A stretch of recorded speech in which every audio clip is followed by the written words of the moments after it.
O Senhor esteja convosco. Ele está no meio de nós. Proclamação do Evangelho de Jesus Cristo segundo Lucas. Glória a vós, Senhor.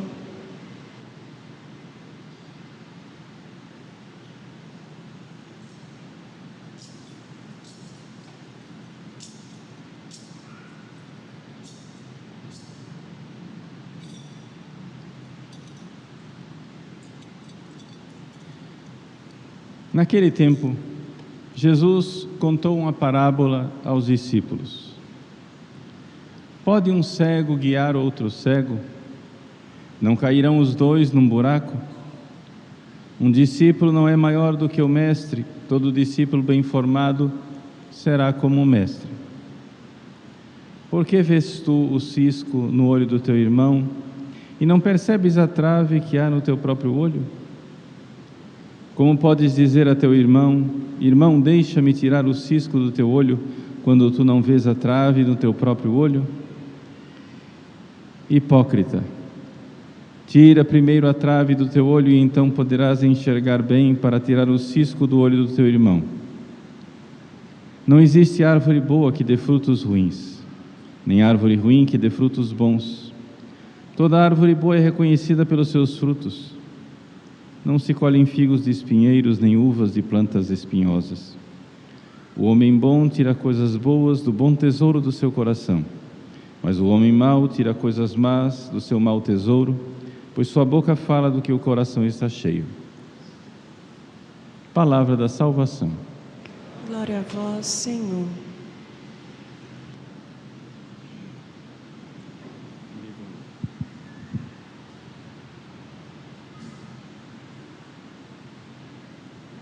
Meus queridos irmãos e irmãs, antes de fazer a homilia, gostaria de recordar que essa Santa Missa está sendo rezada em ação de graças pelos acontecimentos da última quarta-feira. Na última quarta-feira, nós recebemos a alegre notícia da nomeação do nosso novo arcebispo, Dom Mário Antônio da Silva. Então, queremos agradecer a Deus pelos 17 anos de episcopado de Dom Milton, todo o bem que ele nos fez, né? Cuiabá tem 59 padres encardinados, mais 3 diáconos, que vão ser padres muito em breve, são 62. Destes 62, somente 9 não foram ordenados por Dom Milton. Então nós estamos falando de 50, né, e mais padres que foram ordenados por Dom Milton.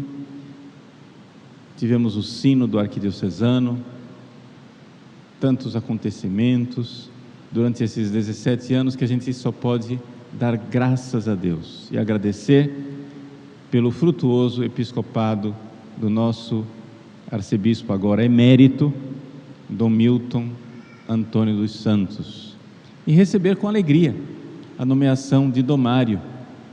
Dom Mário é um homem muito bom, né?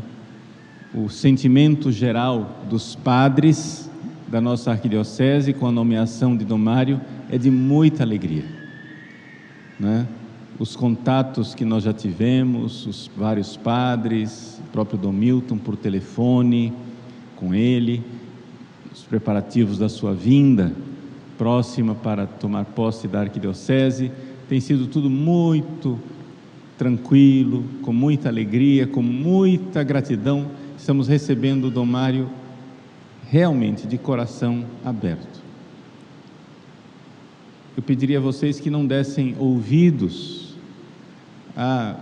o zum que acontece aí pela internet, às vezes alarmando as pessoas, né? Algumas pessoas ficam sempre um pouco aflitas quando fala de troca, de mudança, né?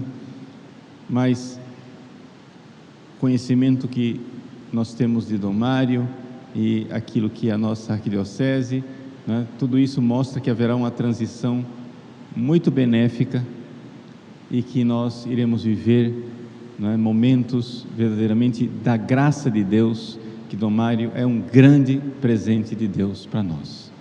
Então, estamos muito felizes,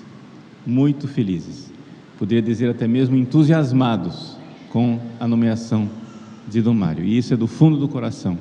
Eu digo a vocês, a gratidão desde quarta-feira, né, tem tomado conta do meu coração, nas minhas orações, com muita alegria mesmo. Então, queria transmitir isso para vocês e dizer que essa missa é ação de graças pelos 17 anos de episcopado de Dom Milton, e ação de graças por essa maravilhosa nomeação de Dom Mário, um verdadeiro presente, né, de São José para a nossa arquidiocese.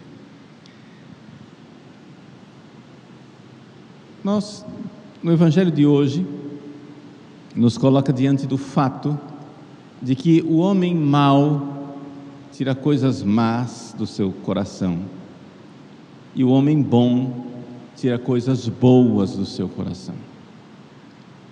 Isso nos mostra o que é verdadeiramente a evangelização. Nós pregamos o Evangelho, nós queremos o coração das pessoas. Quando Jesus veio ao mundo, Ele veio para conquistar corações. É interessante nós notarmos isso, porque isso não é óbvio em todas as religiões. Vocês vejam, por exemplo, no Islã, a religião dos muçulmanos.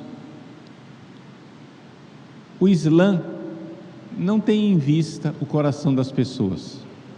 O que interessa dentro do islamismo é a obediência, ou seja, que levar as pessoas a obedecer às leis, né, que estão lá estabelecidas, e se eles conseguirem que todo mundo obedeça, não interessa se interiormente as pessoas têm fé, se as pessoas creem profundamente ou não.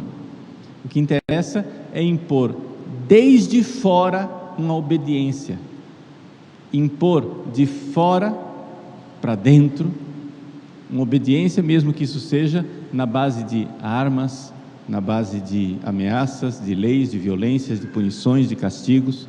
É impor essa obediência, essa submissão. Para nós cristãos, o mais importante é o coração.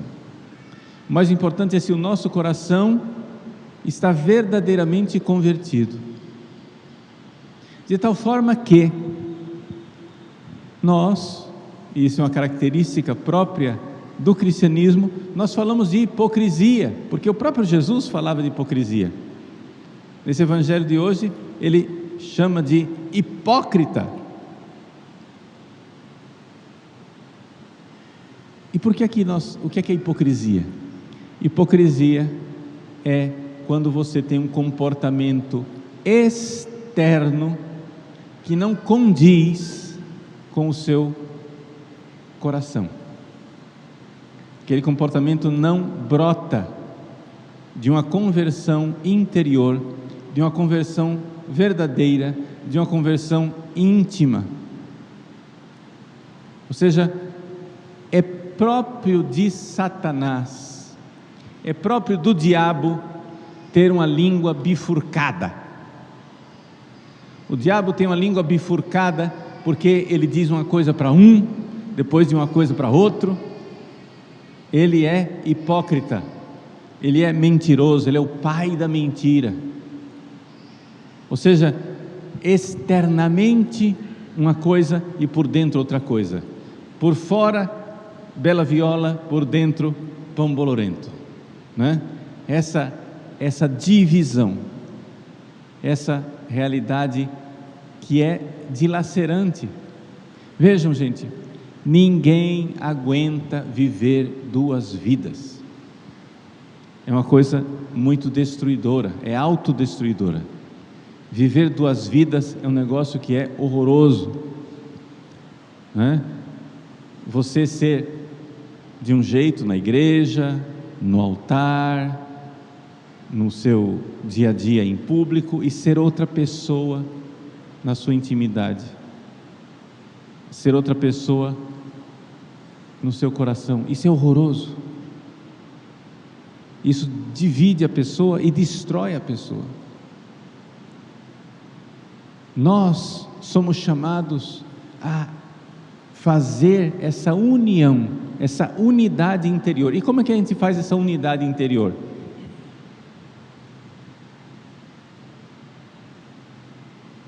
Estou dizendo isso porque é o tema do Evangelho, mas não somente, porque quarta-feira que vem é quarta-feira de cinzas,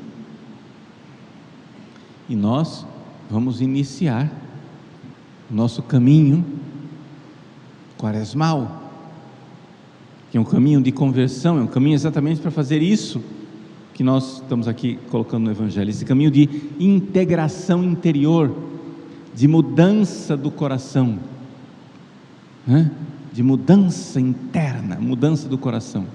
Muito bem, como é que a gente deve então fazer para ter essa integridade? Bom, primeira coisa, vamos entender que a completa e total harmonia entre a vida interior e a vida exterior, ela só existe nos grandes santos. Nós temos que olhar para isso como o lugar onde nós queremos ir, esse esforço de integração. Mas como é que começa isso? Como é que se faz isso? Jesus coloca no Evangelho com muita clareza: o exame de consciência. Ele diz que nós não podemos ser cegos. Pode um cego guiar outro cego? E qual é a cegueira? A cegueira principal é aquela de quem vê o cisco no olho do irmão, mas não vê a trave que está no próprio olho. Ou seja, Jesus pede que nós façamos um exame de consciência para ver as traves que estão nos nossos olhos. Vejam, é uma comparação, é uma metáfora, não é? Ou seja, Jesus está dizendo o quê? Veja, você tem um juízo crítico com relação aos outros. Você olha para o outro e começa a ver defeito.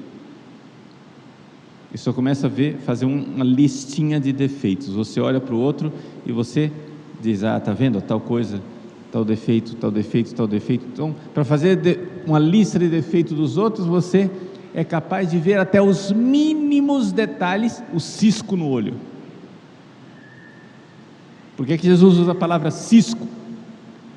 Porque é uma coisa quase invisível, imperceptível. Vocês já tentaram ver o cisco no olho de um irmão? Se a pessoa não disser que ela está com um cisco, porque quem sente o cisco no olho é a pessoa.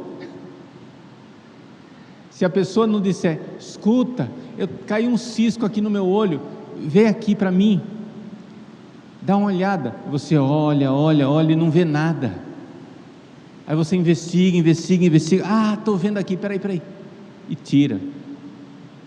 Ou seja, um cisco no olho é uma coisa difícil de ver. E Jesus diz: está vendo? Você fica vendo pequeninos defeitos no outro e não enxerga que tem uma tora no seu olho. Aqui Jesus está usando uma figura de linguagem chamada hipérbole, ou seja, é um exagero de expressão. Ninguém tem uma tora no olho, né? Então não é um cisquinho, é uma tora que está no seu olho. Jesus está exagerando para dizer aqui: você tem defeitos gritantes. Uma tora você vê a metros de distância. Você tem defeito que todo mundo vê, mas só você não vê. E por que é que só você não vê os seus defeitos? Porque você não para fazer seu exame de consciência. Gente, o cristianismo é uma boa nova, é uma boa notícia, mas é uma boa notícia que começa com uma má notícia. Qual é a boa nova? A boa nova é o seguinte: tem remédio para a nossa miséria. E qual é a má notícia? É a miséria. Ou seja, um médico, quando você vai ao médico, a primeira coisa que o médico tem que fazer é lhe dar a má notícia de que você está doente. Porque se ele não der a má notícia de que você está doente, você não vai tomar o remédio. Então, qual é o primeiro passo quando você vai ao médico? O primeiro passo quando você vai ao médico é fazer um detalhado exame da sua situação de saúde. Tem gente que é assim: eu não vou ao médico porque o médico vai descobrir uma doença.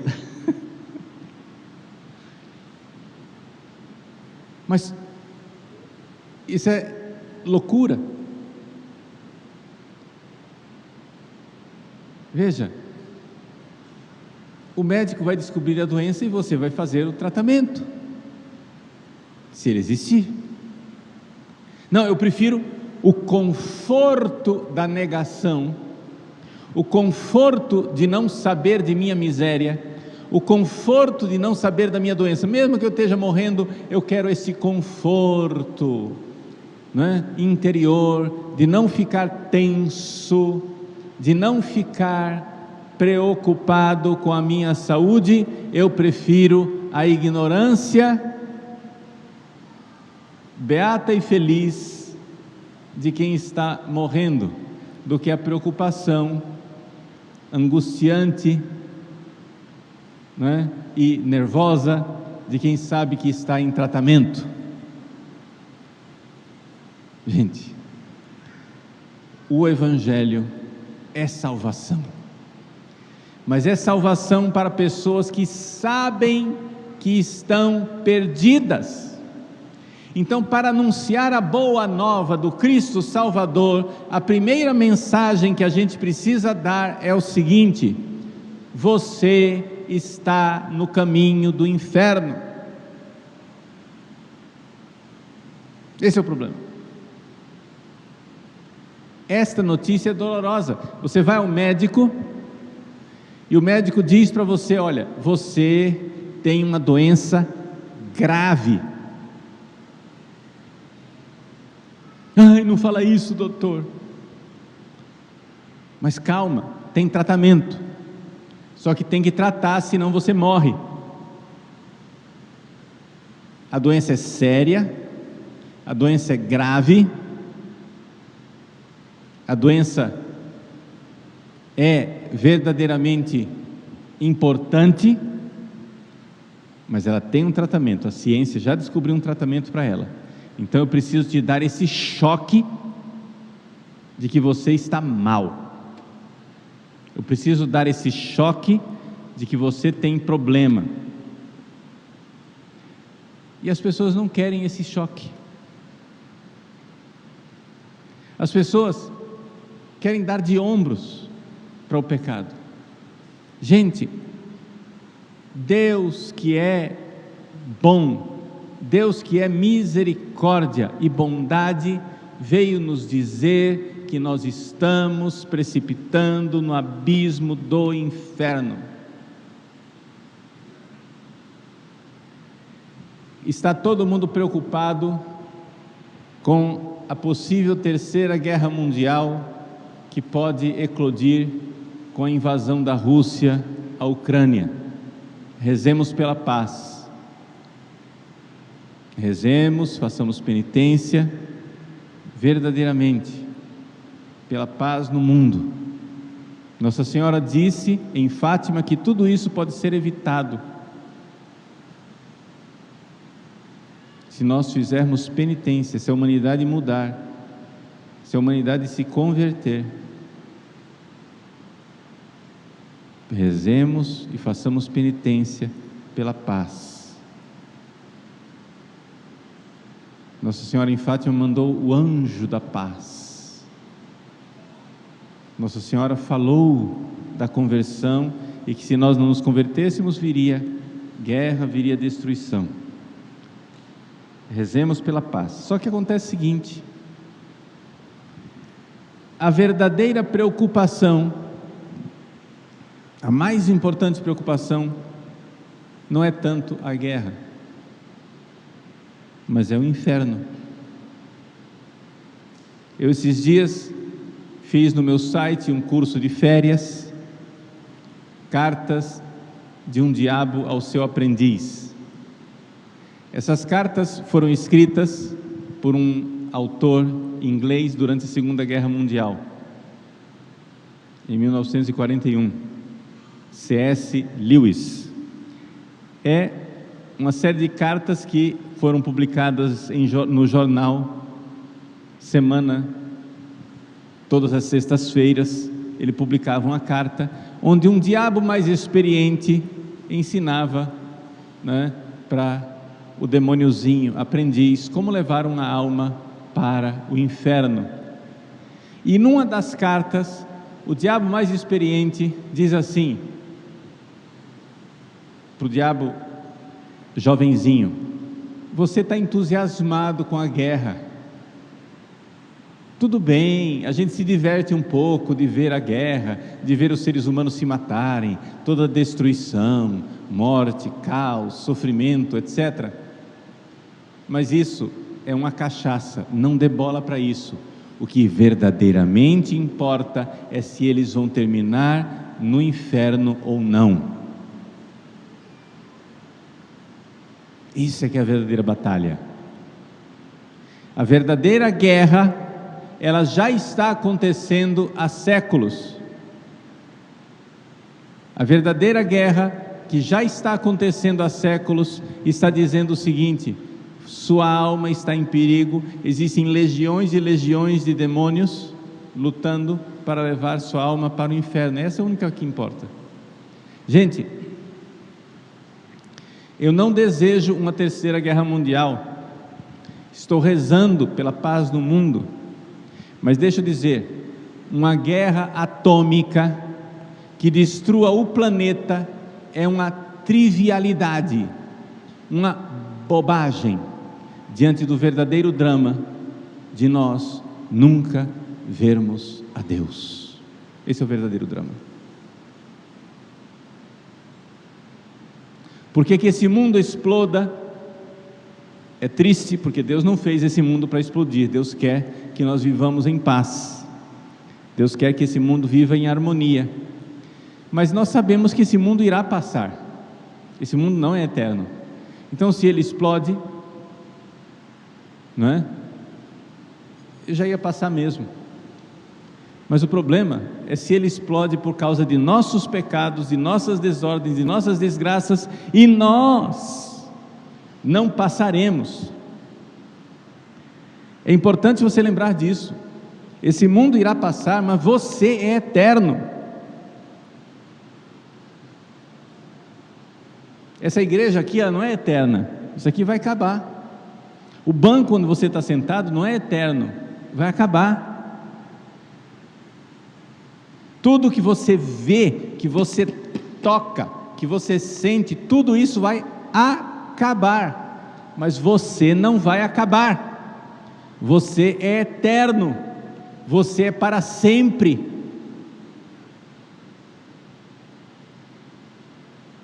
E o seu destino depois da morte é eterno. Ou você irá eternamente para o fogo, para a morte, para a punição, para o inferno. O inferno é para sempre. O inferno não é uma temporada, é para sempre. Ou você irá eternamente ver Deus face a face e ser feliz.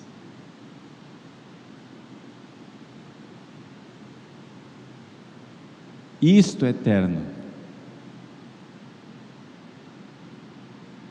O resto é uma trivialidade.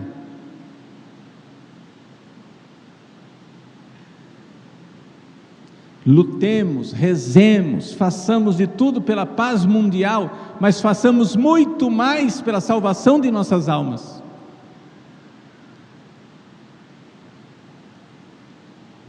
A possibilidade de uma guerra que envolva as várias nações do mundo deve lembrar você que esta vida não é para sempre, mas que você é para sempre.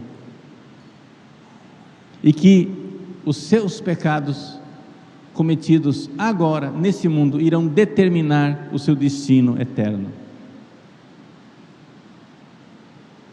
Ou você será eternamente salvo, ou você será eternamente condenado.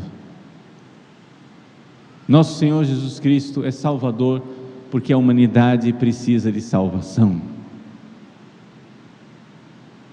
A má notícia é que nós estamos perdidos, condenados ao inferno. A boa notícia é que um Salvador morreu por nós na cruz para nos dar a felicidade eterna. Abracemos o Salvador. Mas para nós abraçarmos esse Salvador, nós não podemos ter uma trave no olho, ou seja, uma cegueira que nos impede de ver os nossos pecados. As pessoas não querem fazer exame de consciência porque dói. Claro que dói.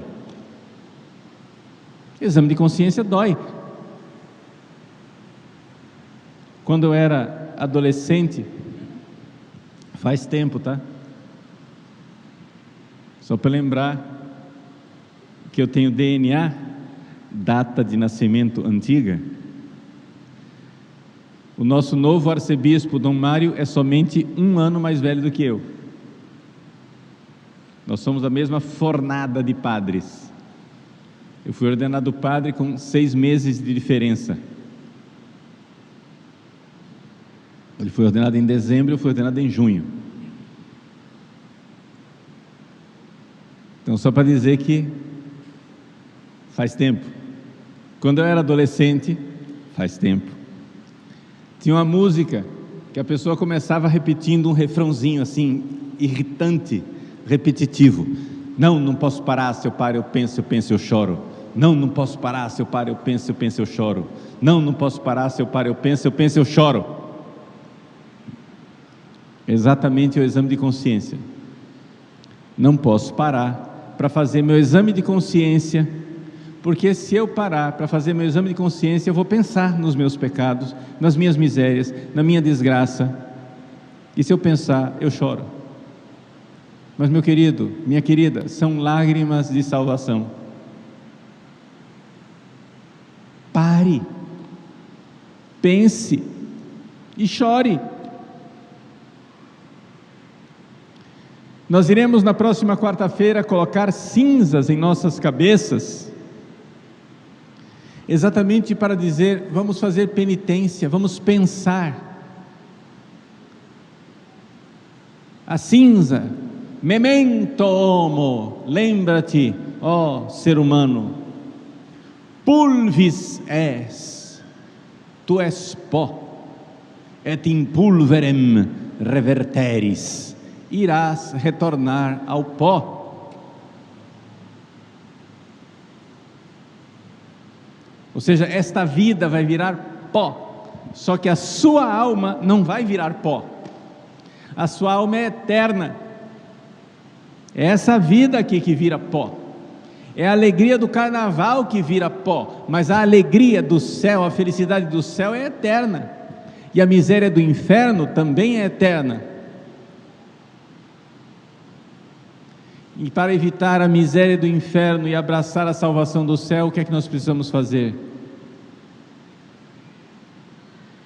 Pare de fugir da sua verdade. Coragem. Você sabe que Deus quer uma mudança na sua vida. Coragem. Faça seus propósitos quaresmais. O que é que você vai fazer? Os mais importantes e mais frutuosos propósitos quaresmais são aqueles que a gente não toma para a quaresma, mas toma para a vida inteira. Porque às vezes as pessoas dizem assim, vou ficar 40 dias sem carne, tudo bem. Mas se você colocar o propósito quaresmal de que você vai fazer meia hora de oração íntima, começa com meia hora de oração íntima com Deus, faça esse propósito, e quando terminar a quaresma, continue para o resto da vida. Depois, quando puder, aumente, vai aumentando o tempo. Faça propósitos quaresmais que você possa carregar para o resto da vida. Coisas que te atrapalham, desordens na sua vida que você quer ordenar. É muito melhor do que um propósito passageiro, evanescente, que você faz e de repente passa 40 dias e cai tudo por terra outra vez. Começa como um propósito quaresmal, até que você mantenha um hábito. Se você não reza o terço, faça o propósito quaresmal de rezar o terço. Se você não comunga todos os dias, faça o propósito quaresmal de procurar comungar todos os dias. Evidente que você precisa estar em estado de graça, se confessar bem, etc. Mas isso pode ser carregado para o resto da vida. Se você não faz adoração ao Santíssimo, faça o propósito quaresmal de visitar o Santíssimo. São propósitos que podem continuar para o resto da vida, para que você mude, para que você seja diferente. Mas, sobretudo, lembre-se sempre que nós precisamos viver na presença de Deus, e o nosso exame de consciência, constantemente, debaixo do olhar de Nossa Senhora, debaixo do olhar de Jesus, debaixo do olhar dos anjos, saber: eu posso tirar as minhas vestes diante de Deus, sem esconder nada, e dizer: eis-me aqui, Senhor, tende piedade de mim. E Ele tem, desde que você seja sincero, desde que você seja transparente, desde que você não tenha uma língua bifurcada, que vem no altar, diante do sacrário, diz uma coisa, depois lá fora você é outra. Tenha uma vida só, não seja hipócrita. Costure sua vida numa só vida. Rompa com o pai da mentira. Comece olhando para você. Comece vendo os grandes defeitos que você precisa eliminar, as grandes virtudes que você precisa imitar. É tempo de quaresma, é tempo de conversão, é tempo de graça. Rezemos pela paz no mundo, para que não aconteça mais guerra sobre a face da terra, mas rezemos principalmente pela nossa salvação e pela salvação das almas, aquela batalha que verdadeiramente importa, aquela guerra que realmente é definitiva, a guerra pela nossa salvação, porque nosso Senhor quer nos levar para o céu. Com alegria, então, vamos iniciar quarta-feira que vem o tempo da quaresma. Gostaria de recordar, concluindo essa homilia, algumas coisas práticas. Primeiro, quarta-feira de cinzas é dia de jejum e abstinência. A abstinência significa que você não vai comer carne. E o que é que a igreja entende por carne? Atenção! Esqueçam esse conceito: não pode comer carne vermelha. Gente, carne vermelha é um conceito lá dos nutricionistas. Para nós, existe um conceito canônico de carne. No direito canônico, o que é que não é carne? O que não é considerado carne é peixe. Mas o peixe tem sangue, o peixe é um conceito canônico, estabelecido pela lei da igreja. Peixe não é considerado carne, frutos do mar não é considerado carne, ovos não é considerado carne, e evidente, leite, derivados de leite, etc. O mais, frango, carne bovina, carne suína, carne de caça, sei lá, tudo isso é carne, ok? Então, o que é que não é carne? É peixe e frutos do mar. Pronto. Ah, padre, mas o peixe está muito caro. Ovo. Pronto. Resolve o problema com o ovo. Frita um ovo e pronto. É dia de penitência. Você não vai morrer. Gente, é um dia. Você entende o conceito de um dia? Ninguém vai morrer com isso. Ok? Então, abstinência. Então, quem cozinha em casa, prepara para a família, por favor, quarta-feira de cinzas, nada de carne. Agora, é também necessário o jejum.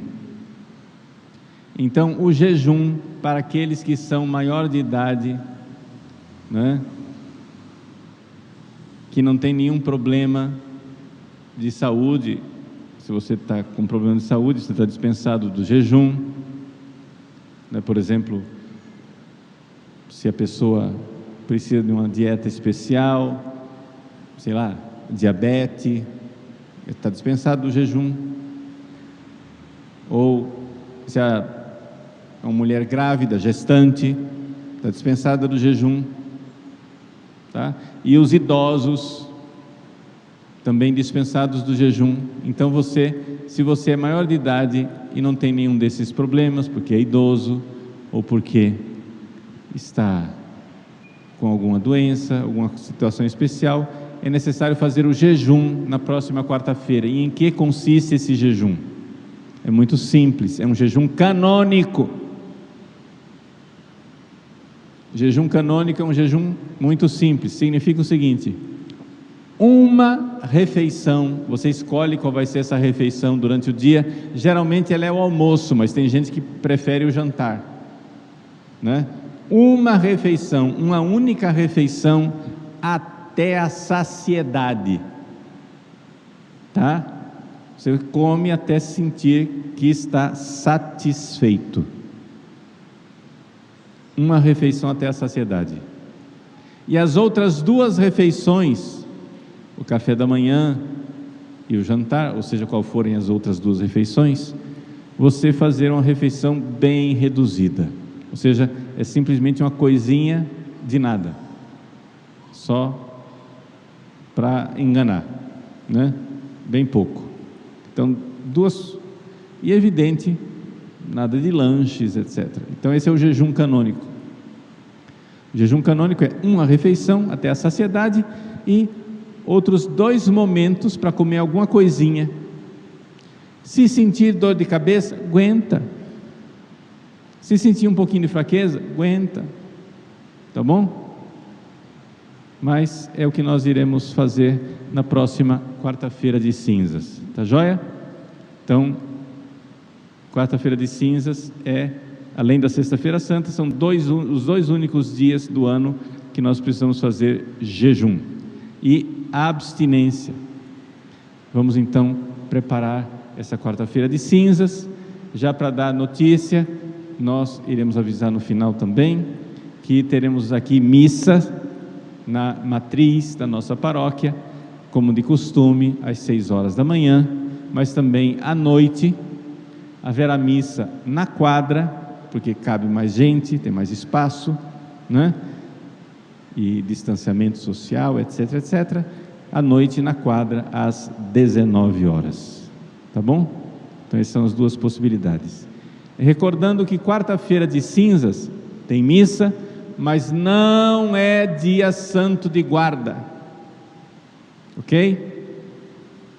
Não é dia santo de guarda. Então, pode trabalhar e não é obrigado vir à missa. É bom vir à missa, mas não é obrigado, tá? Então não é dia santo de guarda, mas é dia de jejum e abstinência. Ficou claro? Tá bom. Então, essas são as orientações para a quarta-feira de cinzas. Louvado seja nosso Senhor Jesus Cristo.